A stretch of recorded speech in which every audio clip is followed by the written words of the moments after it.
Welcome to another weekend here on the platform. It is our tradition to examine developments in the polity, and today will be no different. My name is Sam Omasheye.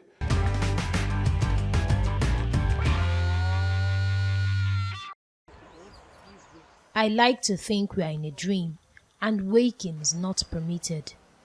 For barely a month, I have hardly heard of a herdsman rampage, or is it that no dying man is crying, no daggers flying, no widows have found funeral clothes, or are the predators acting by stealth? No Mieti Allah caper, no smoke signaling a barbarian bonfire in a remote hamlet, or are we witnessing a recess or holiday from the familiar rhythms of slaughter?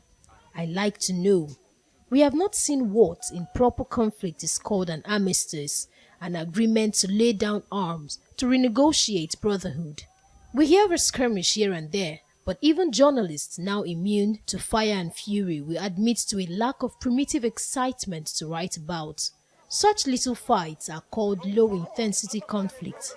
I heard this phrase for the first time in a literature class at the University of Toronto, and the professor said it referred to fights of relatively fewer casualties. I asked further, is it low-intensity conflict to the families whose hamlet is washed into oblivion? He chuckled and said it would be their Holocaust. I also wondered when a history class at Ife was designated the Far East. Is it far to those who live there?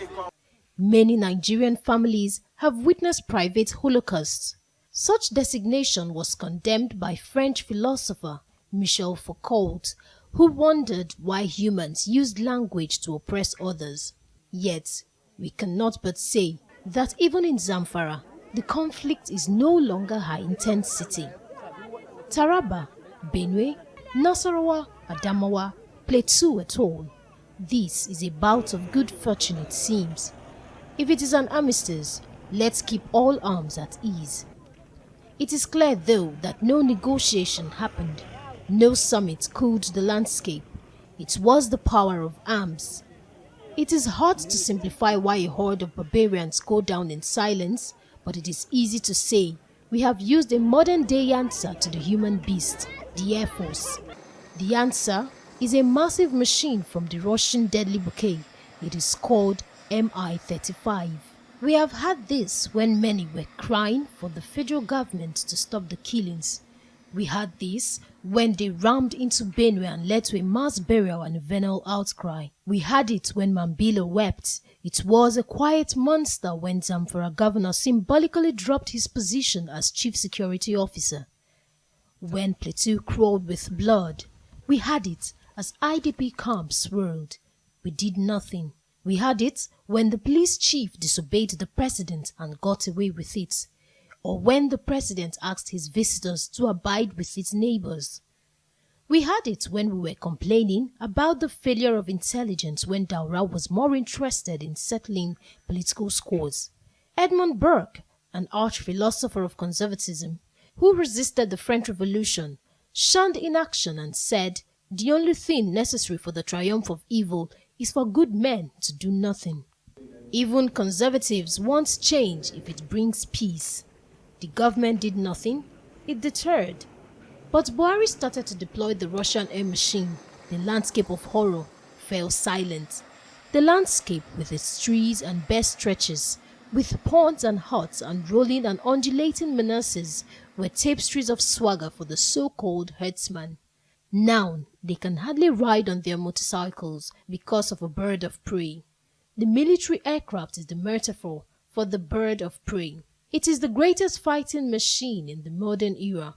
The so-called marauder, or what we call herdsman, has no answer to them. No matter what AK-47 they wield, or if they run like a rat, they cannot escape the revanchist rat-a-tat of the gunship. The Mi-35 is one of the world's deadliest war helicopters. Not as nimble as the American Apache, but the Mi-35 is an upgrade of the forebear, the Mi-24, and Russian soldiers call it the flying tank or the crocodile because of its camouflage quality. If the killer squads want to attack either under the benevolent light of day or the night blanket, the Mi-35 has eyes like the owl and swoop into play. Like the eagle that kills even the earthbound predator like the cheetah, the MI-35 sees the Nigerian killer squad as mincemeat.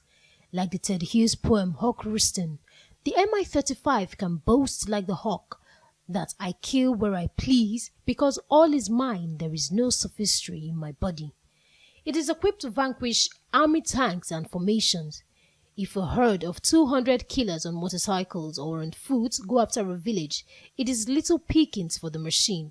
As the proverb says, an eagle does not catch flies. The aircraft does not romanticize its missions. Like Hughes' Hawk, it does not spare. It has precision capacity to kill a single foe or pulverize a squad with its unrelenting cannonade. As the writer James Richardson noted, birds of prey don't sing. Rather, they sting. The MI-35 is meant for bigger conflicts than what has ruffled the polity for over a year now. The helicopter can take off from anywhere in the north or middle belt, and its speed is over 300 miles per hour. What marauder can match that on foot in a van or motorcycle? That is why governance is not only about taking the right decision, but also about taking them on time. We would have saved so many lives if we had acted on time, rather than allow the defense minister in his tendentious ignorance to argue over trade routes or Audogbe to snort over what we have not done for the herdsmen, or Buhari belly-yacking over the neighbors accommodating each other. The machines have come to our rescue because we have decided to use what we have. They are no longer our birds of prey. They are doing well, so we can call them birds of praise. This column had earlier suggested that if these hoodlums were hiding in the forests, the aircraft could wipe them out with ruthless sorties. But it is not enough. What we need now is to use intelligence to pick them out and make them face the full intention of the law. Without that, we have done nothing. They will seek other ways to revive their barbaric schemes, an antediluvian renaissance of the blood. I said in this column that the goons are no spirits, we just decided not to see. We who were blind seem now to see. If Buhari was able to take that action and send his generals to battle, he should learn that a stitch in time saves 9. So many wounds to stitch still. But do we know how many lives we have saved in the past few weeks, thanks to the Russian gunship? It is no time for complacency but vigilance. Whether Buhari can sustain the dividends of peace, we shall know. For now, his critics have little say. It is up to him whether to arm his critics or harm the predators.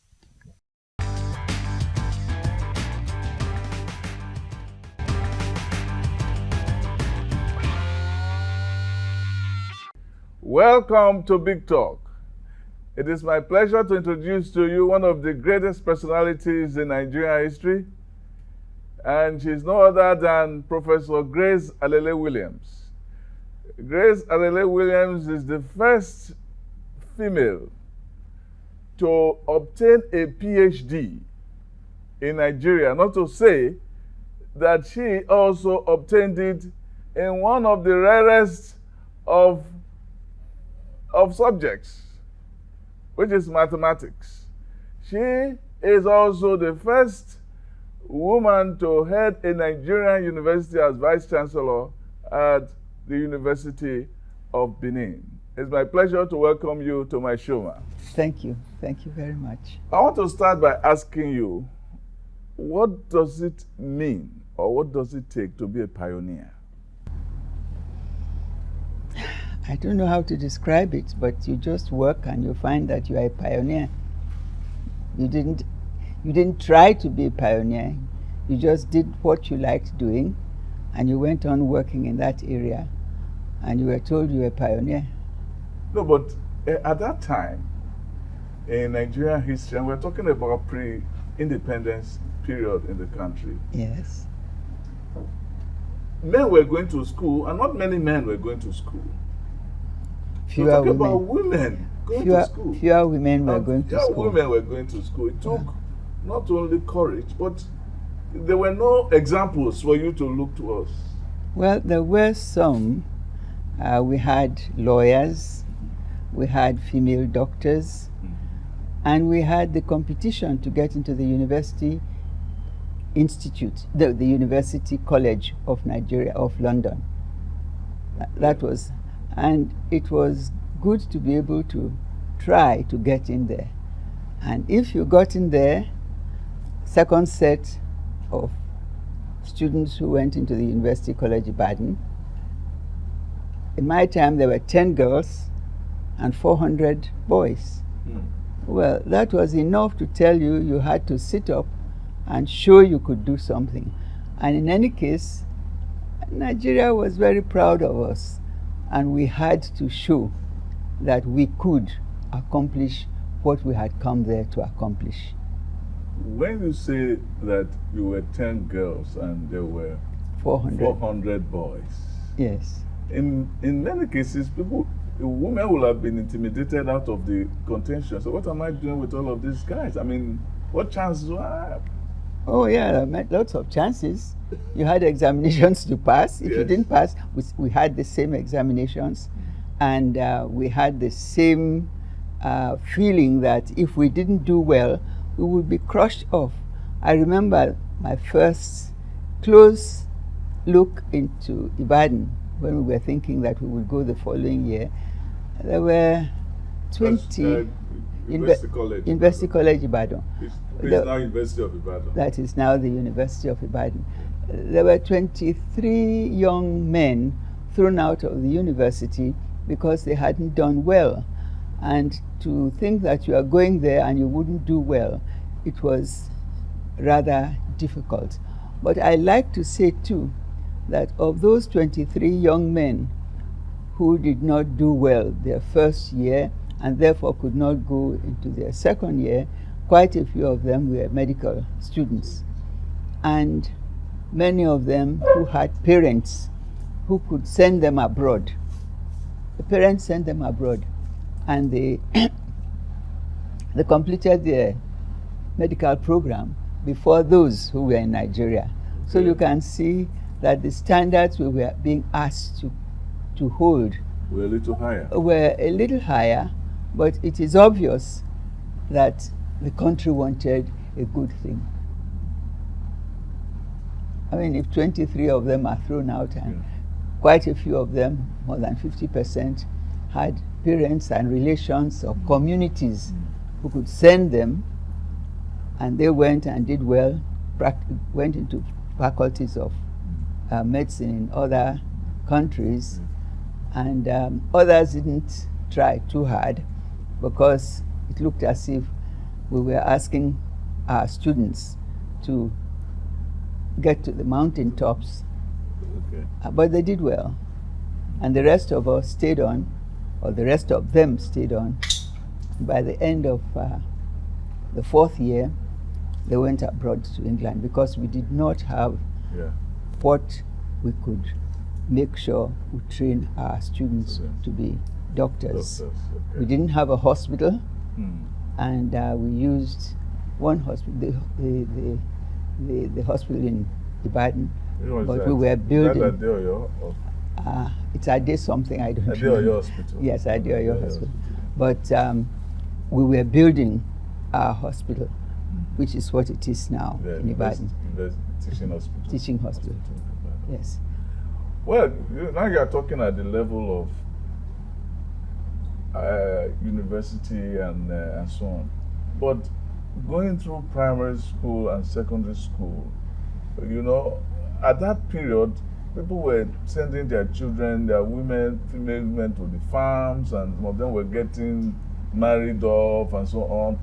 Was there no pressure, or was it a factor of your parents? It's to some extent a factor of our parents.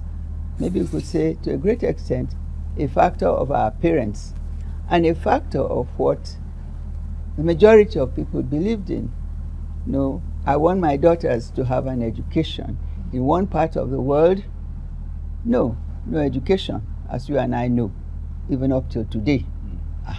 In other parts of the world, oh yes, they can go to school, finish standard 6, and these would be beautiful brides, expensive brides, and they would come to have men who had worked hard, who perhaps did not go to a university, did not even go to secondary school, but they had worked hard, placed themselves at a good level in the country. Just to reach standard 6. Yes. Yes. But beautiful brides and special ones. some of them went to a few.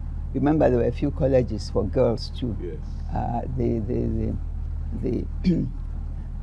There was only one government secondary school for girls. Queen's College. Queen's College. But that's what you attended? Yes, I attended that. You wanted to attend government college, really? And then they told you it was only for boys. Yes, we were just lucky because in the Warri area, we had no secondary school for Benin, except Edo College, I think it came on, and I think Urobo College came on just before that college. And soon after that college came, I think, the one that was in Daudu. You remember? Yeah. I keep forgetting things sometimes. The one in Daudu. Hossey College. Hossey College, yes. Yes. I taught. Yes. I taught in Hossey College for some time, but I didn't quite like Hossey later on when I studied education. Okay, why? Hossey was one of the British workers, British men sent to East Africa, and they laid out a plan of education. The plan of education meant that they didn't teach people in English until they got to the secondary level. So we were lucky. We started learning English and being taught in English in school, from primary school to secondary school. Now, that was the great problem they had in East Africa and all over to the south of Africa. Our schools did not teach the students in English, so they couldn't speak English until, and of course after primary school, the majority of them dropped out because just as we had later on one university in Eastern Africa to show we were with the British during World War II, one university in Nigeria, another in West Africa, and the ancient one in Furabe, because the missionaries had taken care of that. Well, that's how it went. Yes. Now, you didn't study what some people would have regarded as the feminine subjects. You went to not only science, you went to the very queen of the sciences, which was mathematics. So many people still are baffled up to today when they talk about Grace Alele-Williams that she is a mathematician. How did you develop not only the interest but the knack for mathematics? I have all thanks to give to my brother Christian. Christian was in the university college, Ibadan. He was in the medical school, and I'm always very proud to say he was a scholar. That meant my mother didn't have to pay school fees. Okay. And so when I went in, it was easy. But when I went in too, I had one more privilege. I had the books from my brothers to study. Okay.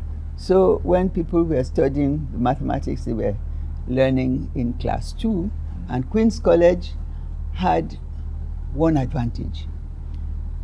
Soon after the war, in 1945, which was when I started, we had young girls, adventurous young girls from Britain who came to work at Queen's College, Lagos. We didn't have, all our classrooms were made of plank, wood. Our boarding house was made of plank too. They've all been broken down, the beautiful houses there today. Okay. And these women were really adventurous. They made us love doing everything we could do. Do you remember any of their names now? Anyone that stood out? Dr. Whitaker stood out. Okay. She said she wasn't going to start people in Form 3. She was going to start my set in Form 2. Okay. And we had to take swimming, physical exercises, running, and everything else you could do. Domestic science and all. but we didn't have science teachers. We had to go to King's College for science. And she said, let's see what the boys are like before we allow our queens to go there. And we didn't get there in my set. Later on, we did.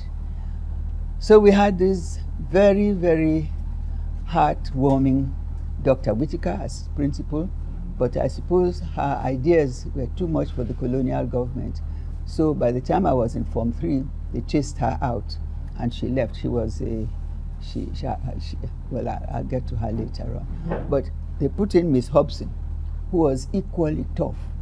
And Miss Hobson went, I think, to the first meeting of principals of schools in Nigeria. And what she said must have been a bit embarrassing to the ministry, because she was a government principal, which was that we were not given enough attention. We should have been taught science, we should have been taught this, we should have been taught the other. We were not given as many teachers, and they rule that we could only get in female teachers when there were no female teachers. There were no female teachers. So they were discriminating ab initio against Queen's College because it was a girls' school. They didn't think they were discriminating. They thought they were doing were the right protecting us, because southern Nigeria was not any more far advanced as their policy. Okay, for women. Well, their policy, the education policy. Yes. The education policy, even by the time I went to Queen's School Ede to teach, was still the same. Why bring in men here? Leave the girls to be educated as 18th century women, and they were 18th married. century women. And they were married by the time they finished class 4, Yeah. which was junior, junior, I think we called it Cambridge examinations, Okay. junior Cambridge. Okay. And they would get married, and a few would get to the upper level, and then they could go over to England as nurses and secretaries and so forth. It was really an anti-woman environment that time. Well, we didn't see it in Nigeria as anti-women. We didn't see it as anti-women. Because it was normal. They thought by the time you've had some education, class 4, you've passed junior Cambridge, you've done quite well. And you would be one of the leading women in your society. And Queen's College at that time covered only southern part of Nigeria. Yeah. Yes. So I didn't think. In that But our teachers didn't feel that way, and they pushed forward. And our principal, Miss Hobson, Miss. These were all white women. All of Whitaker, Hobson, Hodgson. Yes, they were all white women. Yes. They instilled in you the feeling that you could go wherever you wanted to, in spite of the that, yes, environment. they did. They felt that we had to swim, we had to do exercises. We could run, because these things were being introduced to us. But at the same time, we could not be allowed to do things that would annoy the communities. Such as having too many opportunities to go out, being taught to hang on to what you could get in school, and not being allowed to attend the sort of things that Queens couldn't allow. Among the girls, yes, but among the boys, we went only to very clearly defined meetings. So that there will be no interaction with the boys. No, that is not quite right. So that there would be interaction with the boys that was educational. Level. Okay. So very restrictive. Not restricted. We saw each other, we talked to each other, we had plays, we demonstrated these. But we were home by 6 o'clock. Was there a religious air covering the way the schools were run in those days? Well, I can't. A certain Christian imposition of values. Yes, at Queens, there were Muslims as well as Christians. And most of the Muslim girls were in Lagos, but the others who were in Lagos too had one very significant thing that I would be, I would not bring it out. I would not have done my duty if I didn't bring it out. There was a lady in Lagos, Mrs. Notalakija, Mrs. Abayomi. She was married to one of the top men in Lagos, and she had a boarding house for those of us who came from the interior, so that if we did not have relations in Lagos who could keep us in, then we could stay in Abayomi.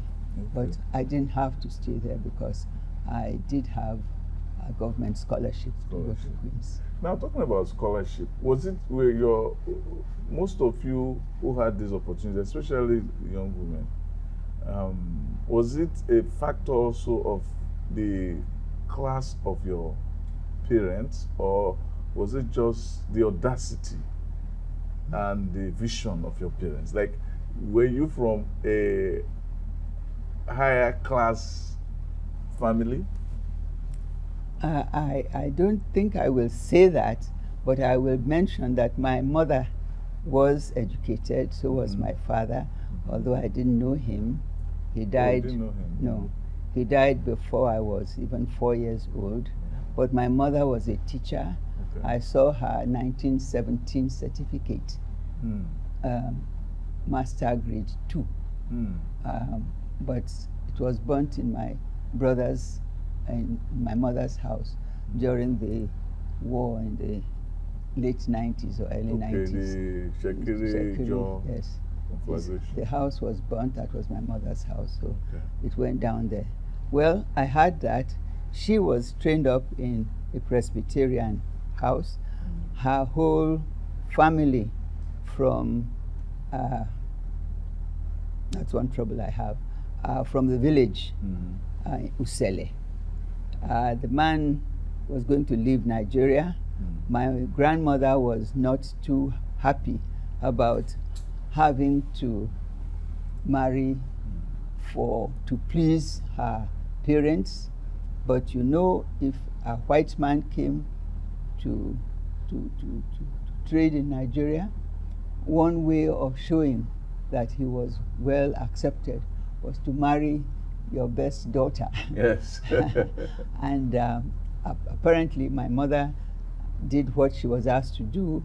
She had my mother, and after that, my grandmother must have been quite a troublesome person who, I've obeyed you, but now that she is a young girl, I don't have to marry her anymore. May I go and marry somebody I call my sweetheart? Well, and they allowed her. And she had several other children somewhere. So my cousins and I are different colors. But my mother had a good education, my father had a good education, and my mother took the trouble of ensuring that the schools we had attended in Calabar, you know Mary Slessor? Mary Slessor, yeah. I am a bit up with that.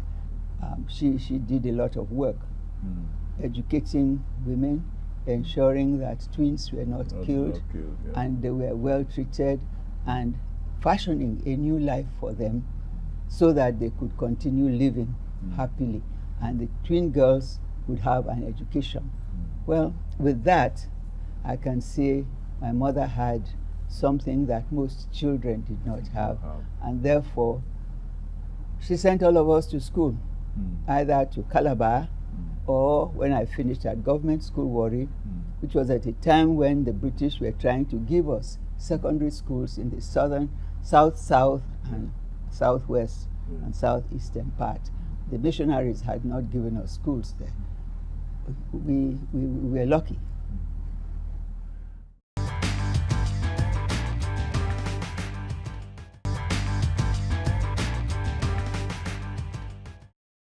Now, You still moved on to the United States to do your master's and PhD. What informed that? Well, I came, as you said earlier, I wanted to study mathematics, but I had a disadvantage. I did not have the same level of mathematics education in the secondary school that all those other people who wanted to do mathematics, pure and applied mathematics, wanted to. Yes, I didn't have that. So they were not going to take this forward-looking, rather maybe a little too ready to do this. Yes, I can do this. No, you can't do it. You're not qualified to do it. Well, I didn't qualify in that way. So they said, okay, you can take pure mathematics, applied mathematics. You can't take physics as well because you don't know much about applied mathematics. So you have to take English. Who is saying that?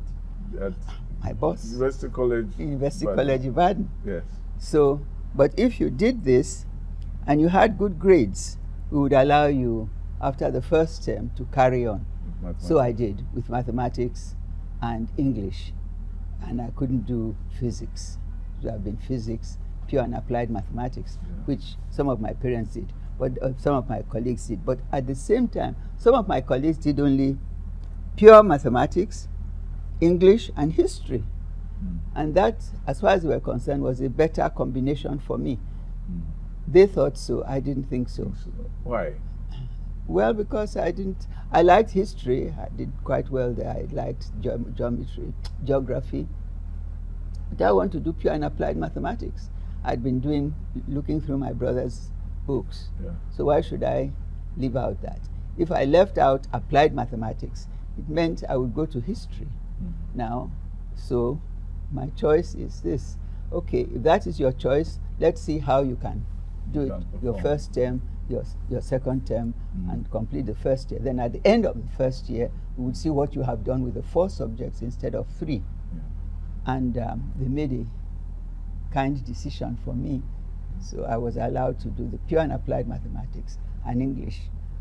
If I had been allowed to do physics, probably I might have spent an extra year covering the physics program, but they didn't allow me. So I went on and I finished general BA. Okay. But I didn't want the general BA. I wanted an honors BA. Okay. So they said, okay, you can stay 1 more year, lady. And I did. And I did the honors before I left Ibadan. When I left Ibadan, I kept my promise because my teachers, especially my headmistress, Whitaker had been sent away because the colonial government was too fond of her. But Hobson... They were not fond of her? No. She was a very... She was a very... woman. Yes, she was a woman who thought, if you are coming this way and you think they have done well for us as leaning on the British position and not being German-oriented for World War II, then do it well. Let these girls do physics, chemistry, biology, philosophy, which we did at Queen's, year 1 and year 2. And she was a very, she was, well, to have a PhD at that time and to come out to the colonies, she was a very brave woman and quite outspoken. And some of these did not accept the policy as it was then. But that was the policy made from England. So if you didn't agree with the policy, out you went. So Hobson took her place, and she was careful enough to obey what they said, but to push us forward in many ways. And that's how I got to the university. And so I stayed there for 5 years, and so you wanted to keep a promise? Yes. Hobson had made sure that from my set, even though we were not many of our set went to higher college to do chemistry, to become pharmacists. higher college, which is now the Yaba College of Technology. And the first woman head of pharmacy in Benin area Yes. was my classmate. Okay. Another one head in Port Harcourt area was my classmate, but ahead of me in 1 year, but we took school certificate together. Okay. So you can see, I just felt I should not go in for another scholarship and go abroad. So I went to work in Queens, and I thought 1 year I would go to do what was known as the getting a teaching certificate, which we didn't have here. So we all went to the Institute of Education in London University, and I was supposed to do that. But first year, second year, third year, and I thought, in the civil service, you are promoted by the time you get to a particular year. So why am I waiting? So I was told, I found out from my lecturers and from my hall mistress that I could apply to a place, colleges in America, and I would come in as a teacher, as a professor, in quotes, in a university, in a state university. I applied and got about 7 answers back, all said yes. So I resigned from the Western region. Okay. You went to Vermont. Yes, but I didn't just go. When I resigned, I didn't have enough money to go, but I was determined I was going to work, teach, and go to school at the same time. But it was the same year that we had our first head of service for Nigeria as a black man. Okay. And Western region was the first. So Who was that? he became a representative in the United Nations. It's from Abeokuta. Okay. I'm very bad at remembering names, but I know him very well. I should have written some of these because I knew it. But I'll remember the name before we get. He saw my name and he said, "Oh, Alele. Isn't there one Alele who plays cricket? Why is she resigning?" He wasn't satisfied with the reason, so I said, "Bring her to me." And of course, you could imagine what happened to me when they say you are going to see the head of service. Head of service. I was shaking in my sandals, shaking in my uniform, shaking in my best dress. Yeah. What had I done? He said, "You have resigned." "Why have you resigned, young lady?" "Sit down." And I sat down, and he said, "Why have you resigned?" I said, "I've been here for 4 years. People are going ahead. They've gone to London to do the Institute of Education diploma, and I don't have the diploma, and I'm not. I am just a teacher, a grade 2 teacher, more or less. And when I come back, I'll be behind 4 sets of people who are ahead of me in service. That's why I'm resigning, sir." He said, "I see.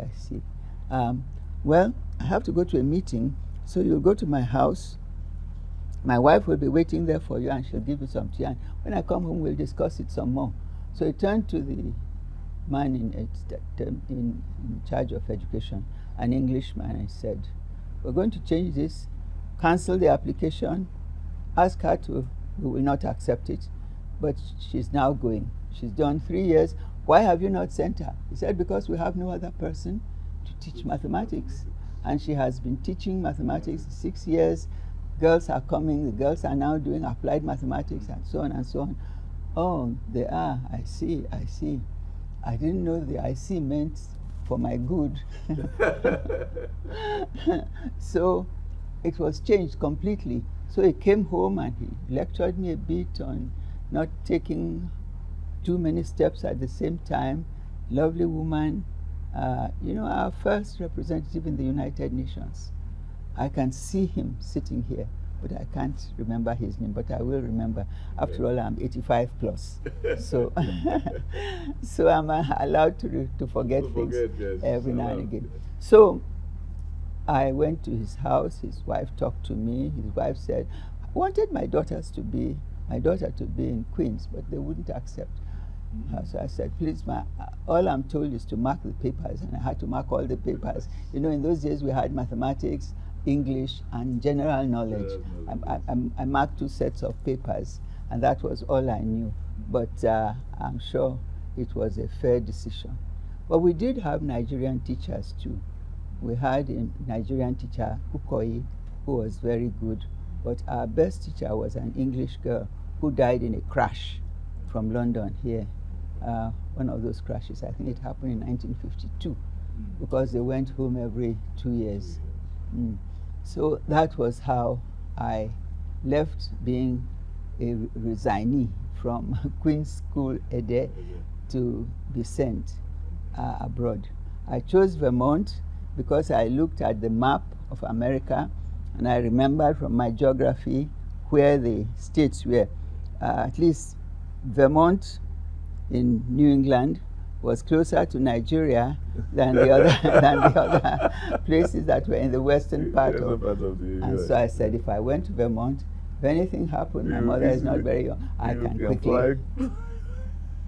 So I went to Vermont with one.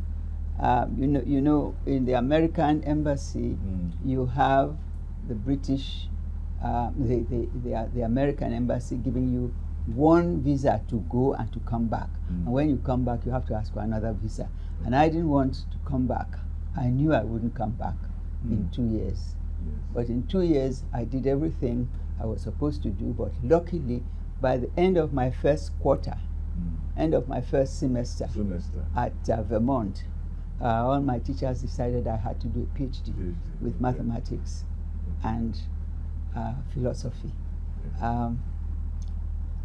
I didn't want to do philosophy because I thought of people who did philosophy as very brilliant people and so on and so forth. And you didn't think you were brilliant? No, I didn't think I was brilliant. I didn't think I was brilliant. I confess to that, because it was a hard subject and I did not have the British history and European history to get me well into that. So they sent the program and they decided on 3 universities. The one everybody thinks as the best university. Harvard, Vermont, Chicago, and out in the West. Out in the West, Stanford? Yes, Stanford. Great universities, all 3. But Stanford, you see the distance from in America before you get to the east of America, before you get to Britain. No, I long for my mother. I wrote to her every week and she wrote to me every week. Okay. So it meant I didn't feel too far away from home, but it was far away from home. But unfortunately, when you do that and you are busy with your work, you do lose quite a lot of touch. I had my brothers, but I had my mother too. Were your family, were your brothers in the US too, or in Nigeria? Yeah? Just me. Just you? Just me. But it was brave of you to decide to go as a woman at that period of our history. Well, I'd always been a little brave, but quite cowardly in many respects. Quite cowardly in many respects. I got to Vermont and I was given very good friendship I made with the girls in my class, the girls not in my class, all of us in the same dormitory. The first year, I was given a separate room, so there was good reason for me to go. So you chose to go to Chicago for your PhD? Yes, that was because Harvard would expect me to do work in Germany. I couldn't. I had enough to do with French. So I passed the French exam, and that was the only thing I needed. Mathematics, I was way on top already, so I had fulfilled that. But to go and study German. That was a bit too much, because you see, I was teaching. I was teaching to make sure I could get extra money. I didn't need the extra money, and I saved quite a bit of it. But hoping that if I really got into a university to do a PhD, I did not expect to have a free, more scholarships, because I didn't see myself as an American scholar. But the good news was I did have a scholarship, as it was, but it wasn't called a scholarship, it was called a fellowship. And that bugged me through 2 years. And after the 2 years, it was just hard work.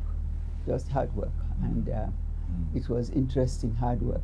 because I could always get a teaching job as a university teacher in a smaller university. Now, you finished your PhD and all of that, and then eventually you came to Nigeria. Not eventually, very quickly. Why so? I finished the PhD. Yes, I passed the examinations. Yes, all in February and March, and I continued working. But I had a few schools that wanted to see me to talk about my country, and that gave me some more time to really learn about America. Yeah. And when we finished that, I got to, because at this time mathematics was having a new look. One thing that I haven't mentioned, which was very important, was that a few months after I got to America, the African Americans had made up their minds that they had won the case at the Supreme Court level and disabled the case that the whites had brought against them, that you should be in America, you are equal to an Americans, but you have separate. Yes. So we are equal but separate. Yes, equal but separate. And they were going to break that down. So my first few days in America, I read about these women, making sure that the children, the primary school level, children at the secondary school level, who had been well groomed to meet and to change this practice that the Supreme Court had. That was the only way to do it. No governor was brave enough to do it. They did it. And the people went to school, and they were guided by, the police. Yeah. Not the police as we would have them here, but you have state police over there. But then the federal government has the police, and they guided these children.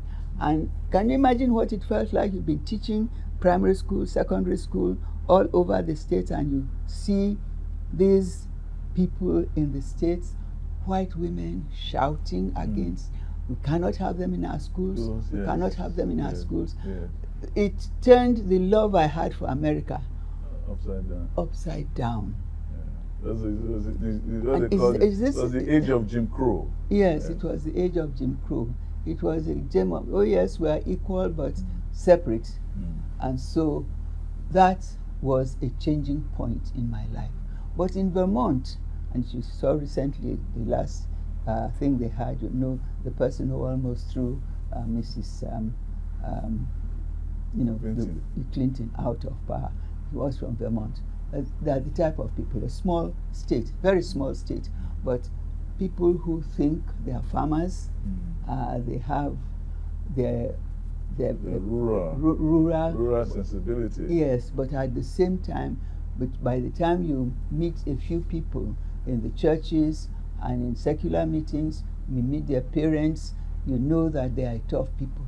So their encouragement of me was something that I held very dearly. And so I went to Vermont, saw these people, listened to them as they talked. That was good.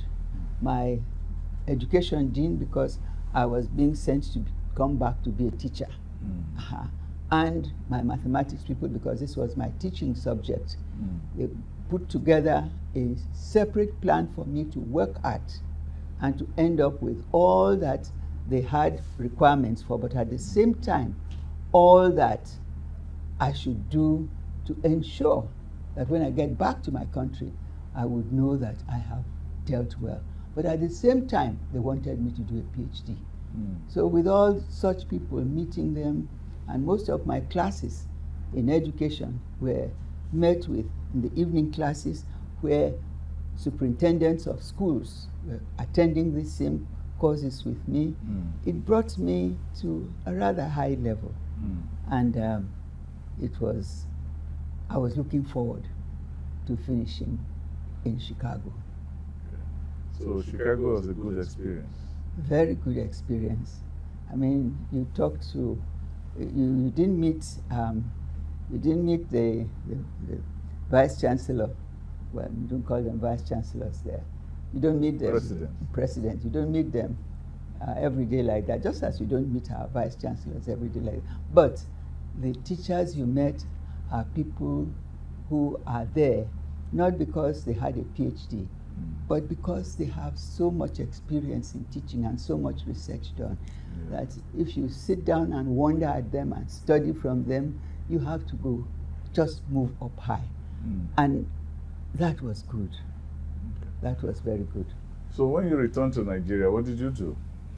I'm sure the factor of your mother was a very preeminent one in bringing you back home. It was, but at the same time, I also had this feeling that my last few months, where I had been working with people who were doing research in the development of America, there were two things. I just mentioned the factor of us wanting to break that, and which they did with Martin Luther King. Of course, they killed him a few years after.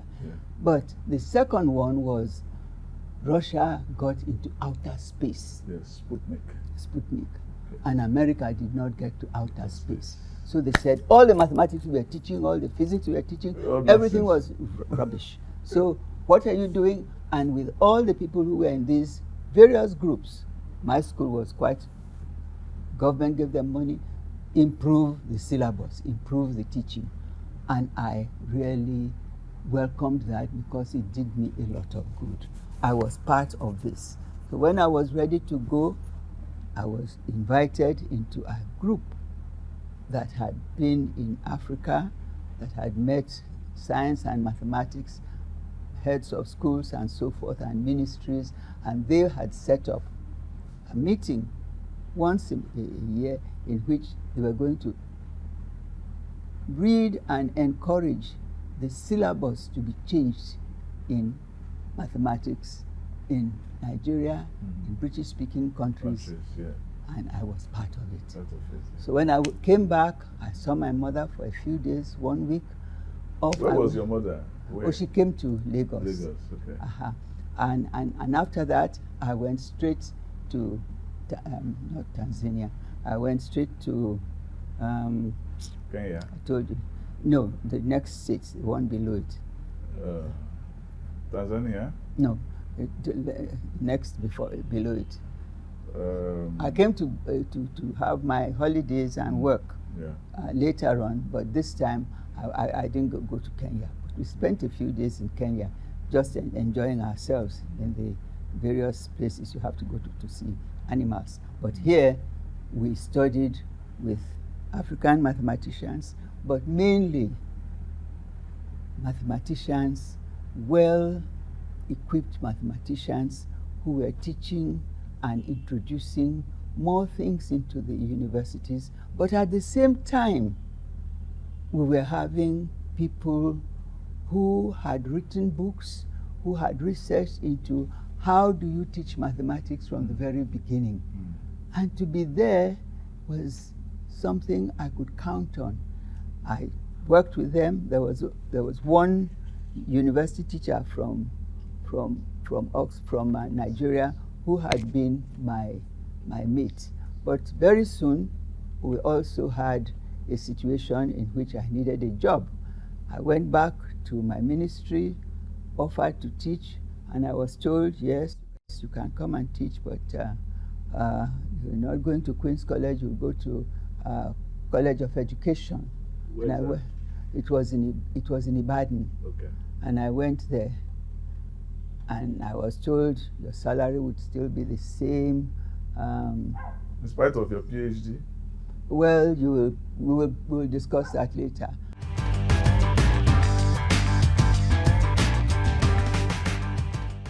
Thank you for watching the program.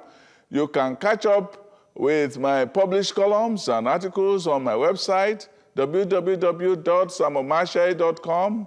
Also follow me on Twitter. My handle is @SamOmashe. And enjoy the rest of your day. And until next time, be good.